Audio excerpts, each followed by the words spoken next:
ನಮ್ಮ ಅಮ್ಮಂಗೆ ಇಬ್ರು ತಂಗಿದಿರು, ಅವ್ರಿಬ್ರು ಅಷ್ಟೇ ನನ್ನನ್ನ ಅಕ್ಕನ ಮಗಳ ತರ ನೋಡಿಲ್ಲ, ಸ್ವಂತ ಮಗಳಕ್ಕಿಂತ ಹೆಚ್ಚಾಗಿ ನೋಡ್ಕೋತಾರೆ. ನನ್ನ ಕಷ್ಟ ಸುಖದಲ್ಲಿ ಯಾವಾಗ್ಲೂ ನನ್ನ ಜೊತೆ ಇದ್ದಾರೆ. ನಮ್ಮ ಆಂಟಿ ಮನೆಗೆ ಹೋಗಿ ತುಂಬಾ ದಿನ ಆಗಿತ್ತು ಅಂತ ಇವತ್ತು ಹೋಗಿದ್ದೆ, ನೋಡ್ಕೊಂಡ್ ಬರೋಣ ಅಂತ. ನಮ್ಮ ಆಂಟಿ ನೋಡಿ ಶ್ರಮಜೀವಿ,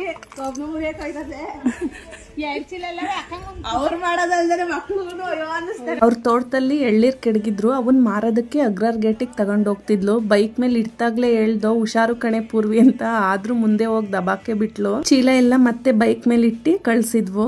ಈ ಕರುಗ್ ಇನ್ನು 15 ದಿನ, ಆದ್ರೆ ನೋಡಕ್ ಎಷ್ಟ್ ಮುದ್ದಾಗಿದೆ ಅಲ್ವಾ. ಹಸುಗ್ ನೀರ್ ಕುಡಿಸ್ಬೇಕಾಗಿತ್ತು, ಬಾವಿ ಆನ್ ಮಾಡ್ತೀನಿ ನೋಡ್ಕೊಳವ ಅಂತ ಹೋದ್ರು ನಮ್ಮ ಆಂಟಿ. ನೀರೆಲ್ಲ ತುಂಬಿದ್ಮೇಲೆ ಸರಿ ಅಂತ ಬಾವಿ ಎಲ್ಲ ಆಫ್ ಮಾಡಿ ಹಸುಗೆಲ್ಲ ನೀರ್ ಕುಡ್ಸಿ ಮೇವ ಕಟಾಕ್ ಬಿಟ್ ಬಂದ್ವು. ನಮ್ಮ ಆಂಟಿ ಮನೆ ಹತ್ರ ಈ ಬಸ್ಲೆ ಸೊಪ್ಪಂತೂ ತುಂಬಾನೇ ಚೆನ್ನಾಗ್ ಬಿಟ್ಟಿತ್ತು. ನನ್ ಮದ್ವೆಲಂತೂ ನಾನು ತುಂಬಾನೇ ಸಣ್ಣಕ್ಕಿದ್ದೆ.